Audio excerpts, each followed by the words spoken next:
اپنے رب کو پہچانو، روزانہ بیان سنتے ہو، اور میں آپ کے پاس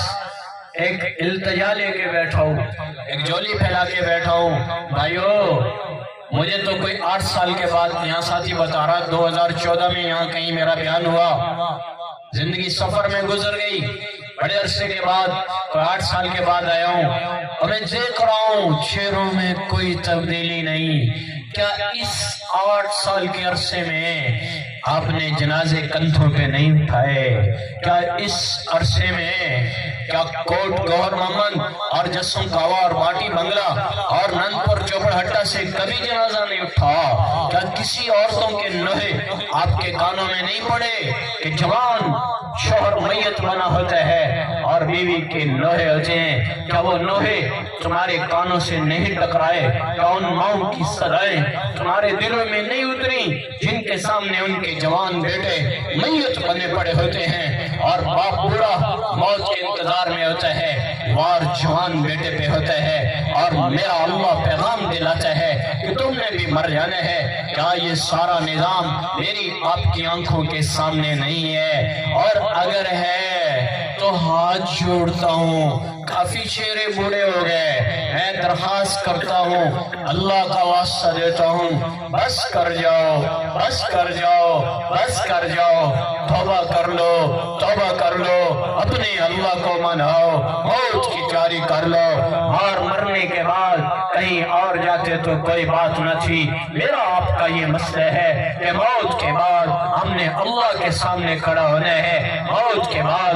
ہم نے رسول اللہ صلی اللہ علیہ وآلہ وسلم کا سامنا کرنا ہے، موت کے بعد اہل بیت کا سامنا ہوگا، موت کے بعد صحابہ کا مجمع بھی سامنے ہوگا، موت کے بعد ایک بہت بڑی امت کا مجمع سامنے ہوگا، اور اللہ بھی آئے گا، فرشتے بھی آئیں گے۔ مرنے کے بعد اگر مر کے مٹی ہو جاتے تو کوئی بات نہ تھی۔ میرے بھائیو، ہم نے تو آگے پہنچنا ہے، آگے کے لیے، وہاں کے لیے کچھ تیاری کر لو۔ اس دنیا سے دھوکہ نہ کھاؤ، یہ دھوکے کا گھر، یہ مچھر کا پر، یہ مکڑی کا جالا، یہ متاع قلیل، یہ دار الغرور، یہ دار الفنا،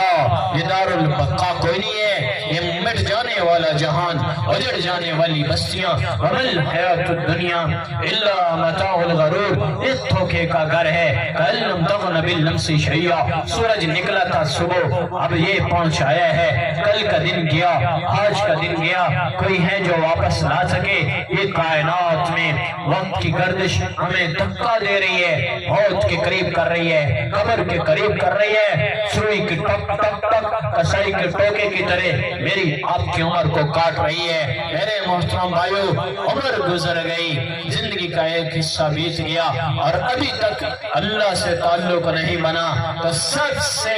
گھاٹے کا سودا کرنے والا جس نے 40 سال کے بعد بھی اللہ کی محبت نہ پائی، 40 سال تک انسان دھوکے میں رہتا ہے۔ پر میں کیا کروں، ان چہروں کو دیکھ کے رونا آ رہا ہے، بوڑھے ہو گئے ہیں، ابھی بھی اللہ سے تعلق کوئی نہیں ہے۔ میں دلوں میں نہیں اترا ہوں، نجومی نہیں ہوں کہ آپ کی دل کی کیفیت دیکھو، نہیں،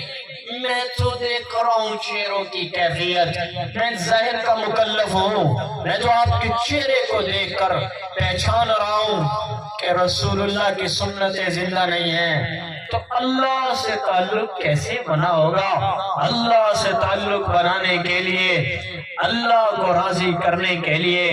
اس کے رسول صلی اللہ علیہ وآلہ وسلم کے نقش میں آدمی ڈھلتا ہے، تب جا کر اللہ ملتا ہے۔ دنیا کا سب سے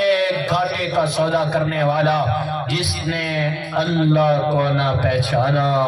جس نے اللہ کو نہ پہچانا، وہ بڑا ڈاکٹر ہے، اللہ سے تعلق کوئی نہیں، سب سے بڑا جاہل وہ ذمہ دار ہے، اللہ سے تعلق کوئی نہیں، سب سے بڑا جاہل وہ ایک عالم ہے، اللہ سے تعلق کوئی نہیں، سب سے بڑا جاہل ہے، وہ ایک دکاندار ہے، اللہ سے تعلق کوئی نہیں، سب سے بڑا جاہل ہے، سب سے بڑا جاہل جس نے اللہ کو نہ پہچانا، جس نے سانپ کی پنکار سنی اللہ کو نہ پہچانا، سب سے بڑا جاہل جس نے بلی اور کتے کی آواز سنی اللہ کو نہ پہچانا، سب سے بڑا جاہل جس نے بجلیوں کو کڑکتا اور چمکتا دیکھا اللہ کو نہ پہچانا، سب سے بڑا جاہل جس نے اللہ کو پہچانا، سب سے بڑا عالم، سب سے بڑا عالم، سب سے بڑے علم والا جس نے